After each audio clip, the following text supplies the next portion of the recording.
لہذا قرآن میں 2 مقامات پر اللہ نے نبی سے کہا قل اے حبیب کہہ دو انا بشر مثلکم، میں تمہارے جیسا بشر ہوں۔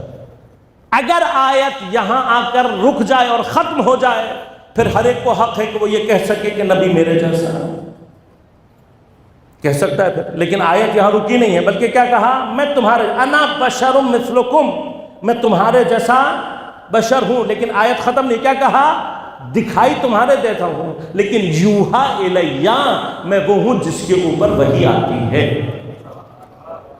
میں وحی کو دریافت کرنے کی صلاحیت رکھتا ہوں۔ بس یہ فرق تو قائل ہو گئے نا آپ، آیت نے کم از کم فرق کیا بتایا ہے کہ بھئی تمہارے اور نبی کے درمیان میں کم از کم اتنا فرق ہے کہ وہ وحی دریافت کر سکتا ہے تو وحی دریافت نہیں کر سکتے۔ یہ فرق معصوم اور غیر معصوم میں ہمیشہ سے رہتا۔ بعض لوگ جو ہمارے ہاں برادران اہل سنت میں اس عقیدے کے منکر ہیں کہ نبی کے علاوہ کوئی بھی معصوم نہیں ہو سکتا، حتیٰ میں اتفاقاً اسی تحقیق کے دوران بعض علماء اہل سنت کے فتاوی پڑھ رہا تھا، فرمایا کہ اگر کوئی بھی اس بات کا قائل ہو جائے کہ غیر نبی معصوم ہو سکتا ہے تو وہ اہل سنت سے خارج ہے۔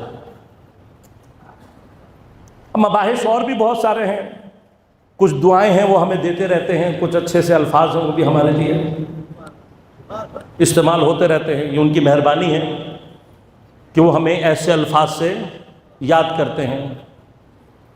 بہرحال عرض کروں یہ مہربانی ہے ان کی، کیوں جب وہ ایسے الفاظ استعمال کرتے ہیں تو کچھ نہ کچھ تو گناہ ہمارے خود بخود جھڑ ہی جاتے ہیں۔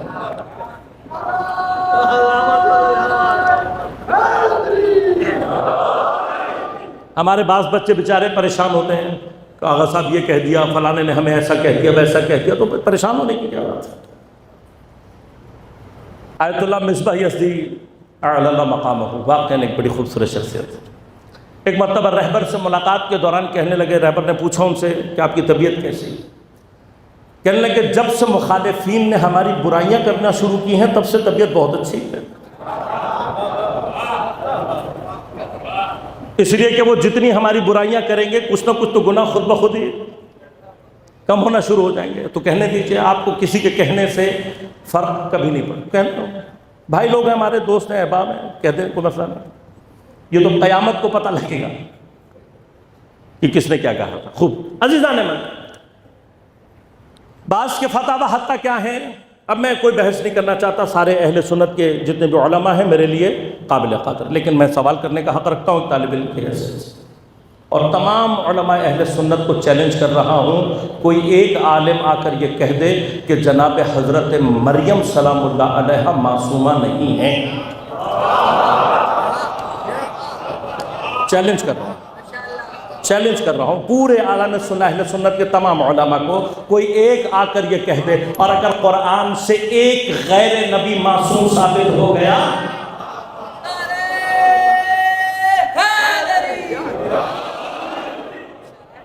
چیلنج ہے ہمارا، کوئی ایک بھی آ کر ثابت کر دے، ہے اگر کسی میں ہمت تو کہہ دے کہ جناب مریم سلام اللہ علیہا معصوم، ہاں، اور پھر وہیں سے یہ بحث کھلے گی کہ غیر نبی ہے لیکن وہی،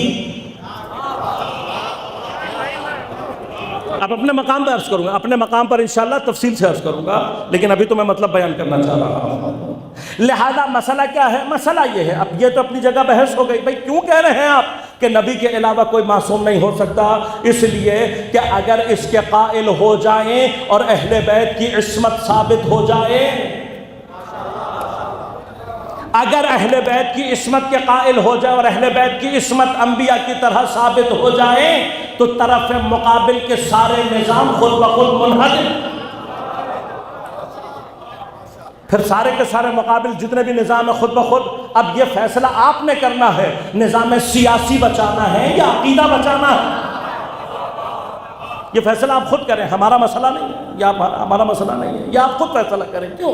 اس لیے کہ اگر اہل بیت کو اللہ نے معصوم بنایا ہے، ہم یہ بحث کر ہی نہیں رہے، ہم نے کل بھی آپ کی خدمت میں عرض کیا تھا، نہ ہم کسی کو معصوم بنانے والے ہیں نہ غیر معصوم قرار دینا، ہمارا کام ہی نہیں ہے، ہم تو قرآن سے دلیل لے کر آ رہے ہیں، دلیل کا جواب دلیل سے دو، اور اگر نہیں ہے تو یہ سوچ لینا خدا کے بنائے ہوئے کے مقابل پر آنے والے کے ساتھ ہوتا کیا ہے۔ اس لیے کہ بحث ہمارے بنائے ہوئے کہ نہیں، ہم کر ہی نہیں رہے آپ سے، یہ بحث ہم کر ہی نہیں رہے، اسی لیے ہم آپ کو کبھی بھی ولایت فقیہ کی دعوت نہیں دیتے۔ وہاں ہم کہتے ہیں کہ بھئی ہمارا کچھ نہ کچھ اس میں دخل موجود ہے، وہاں نہیں بلا رہے، ہم بلا رہے ہیں ولایت امیر المؤمنین کی طرف۔ ہماری دعوت، ہمارا بلانا، آج تک کیوں بحث کرتے ہیں اس سے؟ اس لیے کہ اگر ابتدا کی اینٹ صحیح ہو جائے ساری عمارت خود بخود سیدھی ہو جاتی ہے۔ لہذا بحث عصمت اب کو کیا کہتے ہیں؟ اسی لیے اہل سنت کے ہاں جو عصمت کے مسائل ہیں اس کے اندر بعض قائل ہیں، وہ کہتے ہیں نہیں نبی قائل ہوتا ہے، لیکن مسئلہ کیا ہے؟ اور بہت سارے مسائل ہیں۔ تو لہٰذا بعض کی نظر حتیٰ یہاں تک ہے کہ نبی صرف ابلاغ دریافت اور ابلاغ وحی میں معصوم ہوتا ہے۔ اب اس کے غیر کیا کیا ہو سکتا ہے؟ صرف نقل قول کر رہا ہوں، ورنہ ہمارے نزدیک یہ تمام اقوال انبیاء کی توہین حساب ہوتے ہیں۔ نقل کفر نباشت کے عنوان سے صرف نقل قول کرنے کے لیے بیان کر رہا ہوں، ورنہ ہمیں علماء اہل سنت کی کتابوں اور فتاوی میں یہ الفاظ ملتے ہیں کہ اس سے ہٹ کر صرف نبی عمدن گناہ انجام نہیں دیتا، لیکن سہون اور نسیانن اس سے گناہ انجام پا سکتا ہے۔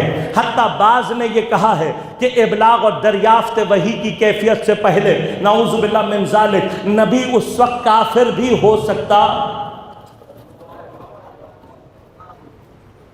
اب ہمارے حساب سے یہ توہین ہے، لیکن ہم ایف آئی آر کٹانے والے نہیں ہیں۔ ہم کہتے ہیں علمی بحث، علمی گفتگو کا علمی جواب دیجیے۔ ایف آئی آر مسائل کا حل نہیں ہے۔ ایف آئی آر کٹوانے کا مطلب ہی یہ ہے کہ تمہارے پاس جواب نہیں ہے، ورنہ اگر جواب ہے تو جواب دو، جواب ہے تو جواب دو۔ علمی جواب کا جواب علمی ہونا چاہیے۔